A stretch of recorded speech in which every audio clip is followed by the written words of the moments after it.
કપાવવાના, વધારે હાડકું કપાવવાના, human error નથી રહેતી, AI ને રોબોટનો ઉપયોગ કરીએ છીએ। ઝડપી રિકવરી એટલા માટે આવે કે મોટે ભાગે ઓપરેશનની અંદર રિકવરીનો જે પાર્ટ છે એ સ્નાયુ કપાવવાના, લિગામેન્ટ કપાવવાના, વધારે હાડકું કપાવવાના, મોટો ચીરો આવવાના, લોહી વધારે વહેવાના, આ બધી તકલીફોના કારણે દર્દીની રિકવરી મોડી થતી હોય છે। આ ટેકનિકની મદદથી કમ્પ્લીટલી એરરલેસ, એની અંદર કોઈ હ્યુમન એરર નથી રહેતી, કેમ કે આપણે AI ને રોબોટનો ઉપયોગ કરીએ છીએ। મારા અનુભવથી આપણે જે સર્જિકલ ટેકનિકનો ઉપયોગ કરીએ છીએ એની અંદર કોઈ સ્નાયુ નથી કપાતું, એમાં કોઈ હાડકું નથી કપાતું, એની અંદર કોઈ લિગામેન્ટ નથી કપાતા। તો આ બધી વસ્તુઓના કારણે લોહીનો રક્તસ્રાવ પણ ખૂબ ઓછો થાય।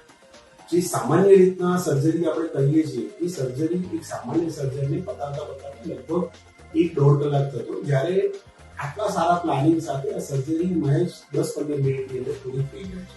જેના કારણે ઉજ્જવળ તમારો લાંબો ટાઈમ ખુલ્લો નથી રહેતો, જેના કારણે ઇન્ફેક્શન થવાના ચાન્સીસ પણ ખૂબ ઓછા છે।